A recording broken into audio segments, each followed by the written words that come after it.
Salama daholo androanisika dia indao andray hiresaka ny zavatra malaza amin'izao fotoana izao a tsy inona moa izany fa mahakasika ny fanandramana izay natao tamin'ny teleferika ary andriamatoa Andry Rajoelina no isany ireo olona izay niditra tao anatin'izay teleferika izay a mba nanao an'izay fanandramana izay ho marika ny fahavitan'izay teleferika izay sy mba hisiany fahatokisana eo amin'ny olona rehetra izay mieritreritra ny hikasa hiondana amin'izay zotra teleferika izay. Itsindan'izay ihany koa ny fanambarana izay nataony Florent Pagny izay mpanenty tana fandaharana kopikole ao amin'ny TV+ ao fa nisy Namosavy izy tamin'ity herinandro ity.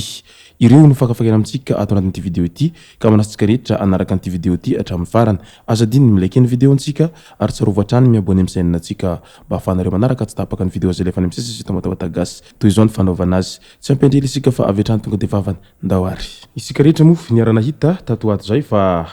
misy ary tsy ankehitriny mihitsy izany fanendahana izany indrindra amin'izao ankatoky ny fahatongavany fetiny 26 Jona izao dia mihitatra foana izay asa ratsin'ireo mpanendaka izay ka ao anatin'izay resaka fanendahana izay hatrany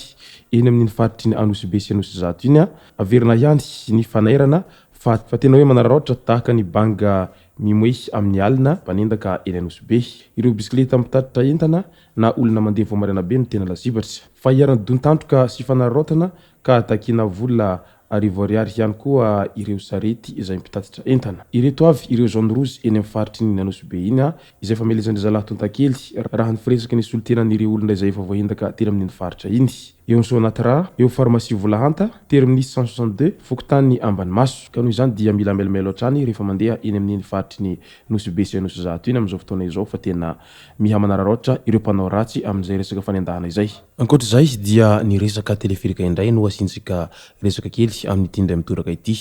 Efa ela moa isika malagasy rehetra no ny andry ary tsy vitsy amintsika ihany koa no ny teny fa tsy ho vita izany teleferika izany satria vinanasa izay fanampanantenany andriamatoa Andry Rajoelina tamin'ny fifidianana 2024 tany hoany izany resaka teleferika izany ka 10 taona taty aoriana izay vao vita izany teleferika izany. Tsy vitsy tamintsika malagasy no tena efa tsy nanantena an'izany fahavitany izany teleferika izany tsony.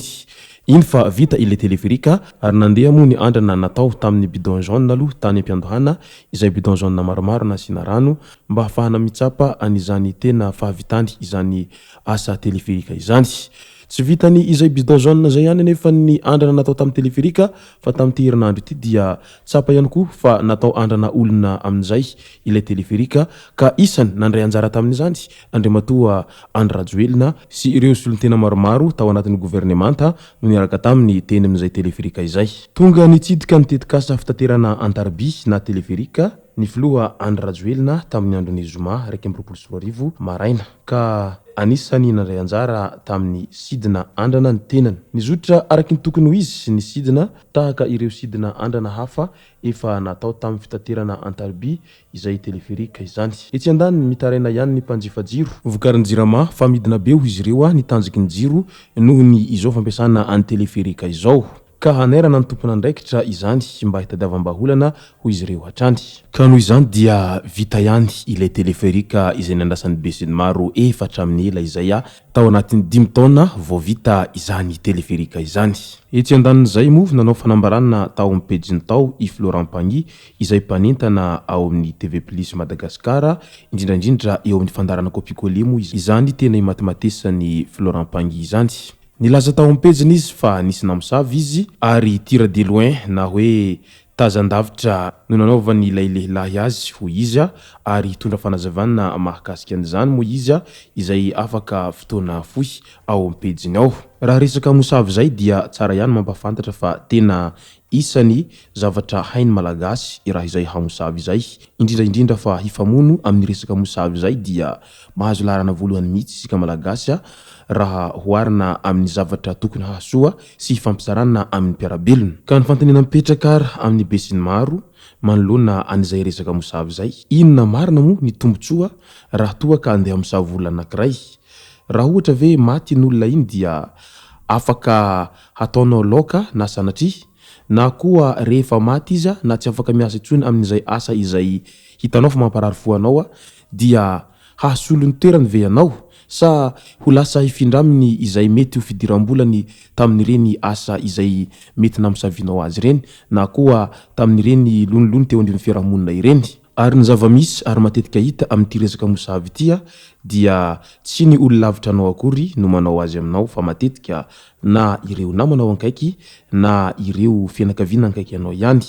Fa sarotra amin'olona tsy mahafantatra anao mihitsiny no avy hatrany ndeha hamosavy anao sy ndeha alina anao tsotra zao fa tsy maintsy olona tena mahafantatra anao no lasa be fielonana aminao, mety ho nohony ianao izay lasa hitany fa mety ho tafatafanoho izy ka inevetrana fa miteraka ilay lolom-po ary miafara amin'izay famosaviana izay. Ka noho izany dia mila melimelo hatrany na ny eo amin'ny mpiarabelona sy ny mpiaramonina fa ny ratsy tsy kely lalana ary tsy misy tandroka moa izay ratsy izay.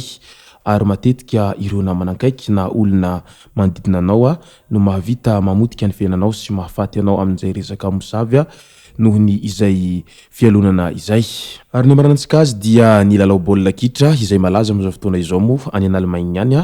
ny lalao baolina kitra Euro moa izany izay fandonan'ireo ekipirenena kalaza any an-toerana any ankehitriny. Raha ny vokatra voaray hatreto dia hita fa miady dia miady ny lalaon'ireo ekipirenena kalaza any an-toerana any, ary tsy dia misy ekipa tena miavaka be amin'ny hafa fa toa mitovitovy daholo ny endo-dalao izay asian'ireo ekipirenena rehetra izay mandray anjara amin'izany lalao Euro izany any Allemagne any amin'izao fotoana izao. Nisaraka ady sahala ny ekipirenena frantsay sy zareo hollandais izany hoe Pays-Bas izany ary tsy nisy namono baolina moa izany na ny andaniny na ny ankilany na dia teo aza ilay baolina iray maty nireo hollandais izay tany amin'ny minitra talohan'ny faranany lalao fa avy hatrany dia tsy nekeny mpitsara izany baolina maty izany noho ny zoera anankiray izay voalaza fa hors-jeu ka izay no nahatonga ilay baolina maty ny Xavi Simon izay mpanafika tao amin'ny ekipa hollandais. Araka izany dia mbola tsy misy tafiakatra any amin'ny mpahavalon-dalana aloha izany ny ray vondrona tamin'ny ekipirenena frantsay sy ny Pays-Bas, ary mbola ireo ekipa roa ireo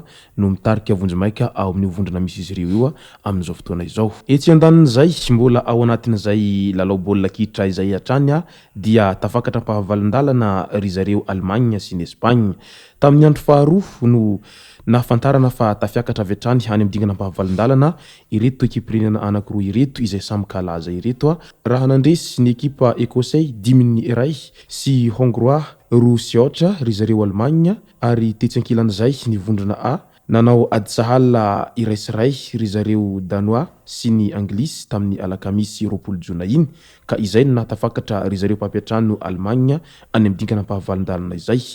Tafiakatra tao anatin'izay ihany koa ry zareo Espagne raha nandresy any Italia tamin'ny isa 2-0 raha avy nandresy ny ekipa Kroasiana tamin'ny isa mavesatra 3-0 be izao. Ka ireo izany aloha ny fantatra hatreto fa tafiakatra any amin'ny dingana mpahavalon-dalana. Izay ary aloha ny masaka azonaroso tao anatin'ity vidéo ity. Tomboko lasy tomboko vavy misaotra antsika rehetra nanaraka an'ity vidéo ity hatramin'ny farany. Aza diny milike ny vidéontsika ary tsy rovatrany miabone amin'ny chaîne antsika mba ahafahanareo manaraka tsy tapaka ny vidéo zay rehefa any amin'ny sisy WATAWATA GASY. Tomboko lasy tomboko vavy mankasitraka dia mirary soa.